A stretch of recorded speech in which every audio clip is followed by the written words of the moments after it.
we talk about quitting. This gets to another chapter called No Plan B. And what I lay out as a concept there is not necessarily that you shouldn't have Plan Bs as defined as contingencies in your life. You should always have contingencies, but there's a mindset where that contingency becomes a crutch. And I talk about this in terms of SEAL training called BUDS, basic underwater demolition / SEAL training. That's the famous training that everybody's familiar with Hell Week and the boats on your heads, running miles and miles, getting wet and sandy and coming in and out of the cold Pacific Ocean. That's BUDS.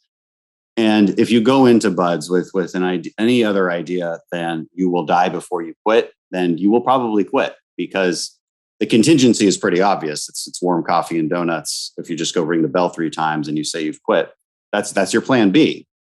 You will reduce your suffering to a minimum if you do that.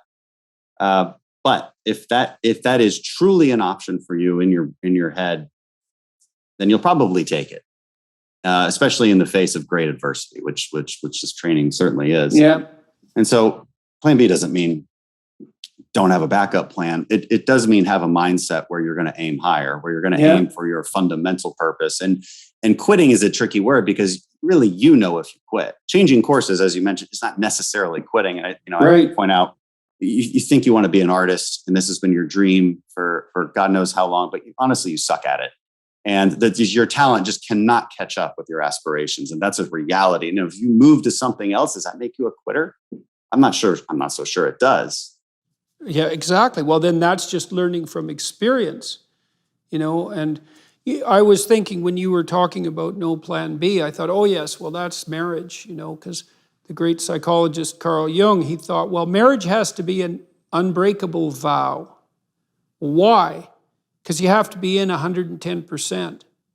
And if you have a backup plan, which is, well, if this doesn't work out, I can always find someone else. It's like when adversity comes, which it will, because you're bound together with this person for life, and life is adversity, then if you have this lurking way out, you're not going to do the work necessary to struggle through what you have to struggle through to continue to forge the relationship with your wife. And so we even know this, I would say, clinically in some real sense.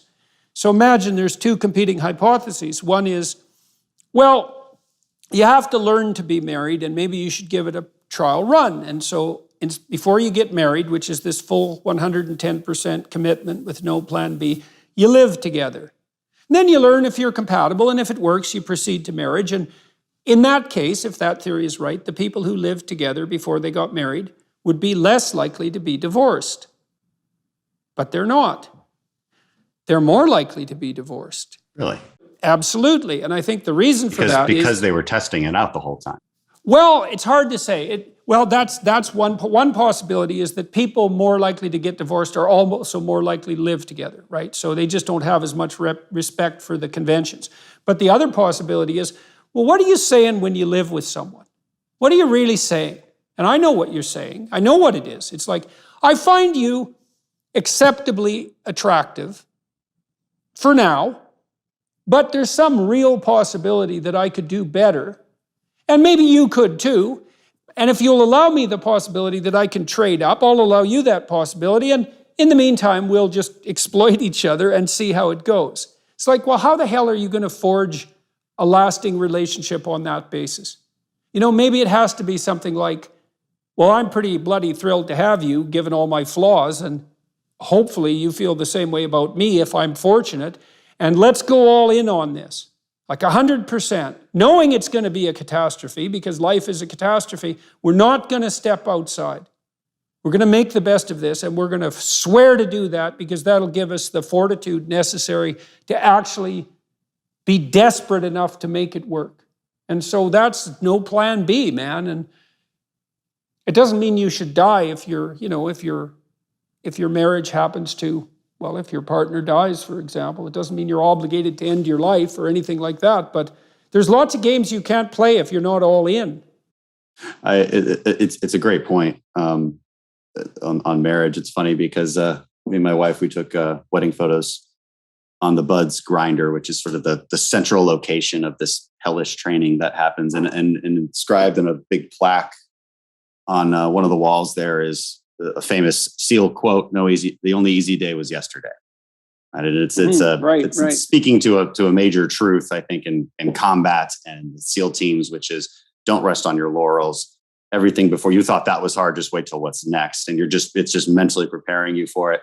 And sort of tongue in cheek, we took a wedding photo in front of that sign because it maybe applies the same way.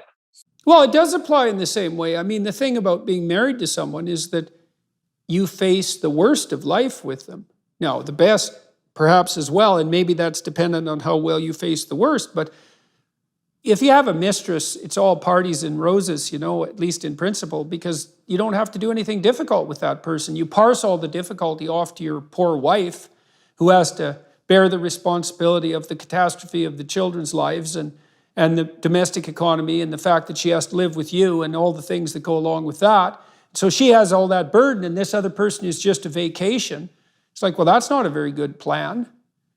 And how in the world can you have to swear fealty to someone in order to abide by them when the catastrophes come to your door. And the thing is, man, the catastrophes are going to come to your door. And if you want to be alone and miserable when that happens, then I guess you're going to find out what that's like. But if you have that bond that won't break, then maybe you can guide each other through the darkest places. I'm going to read something else you said here. And this is very, very much worth stressing. Why duty, and how is that associated with happiness? Well, maybe we find our happiness in pursuing our highest duty. I was reading Exodus, did a seminar in Exodus in Miami last week, and I had great scholars there to help me walk through it. And one of the things that's very interesting about Exodus is that when God tells the pharaonic tyrant to free the Israelites, he always uses the same phrase, and you only ever hear half the phrase. He has Moses say, "Let my people go." Now, you hear that phrase all the time, but you don't hear the second half of the phrase, which is repeated, I think, 9 times, one for each plague, perhaps 10 times, because there's actually 10 plagues. If you count the devastation of the firstborns, that's the 10th plague. God has Moses say, "Let my people go, that they may serve me in the wilderness." And that's really interesting, because it's not, and Dennis Prager pointed out that the word freedom isn't used once in the Exodus narrative. And it's because the freedom from tyranny isn't hedonism. It's not the blind pursuit of passions. It's the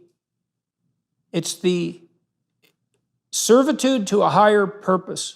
Proper freedom is servitude to a higher purpose, voluntarily accepted servitude to a higher purpose, perhaps the highest purpose, which is what God calls the Israelites to. And you say in your book here, purpose is meaning.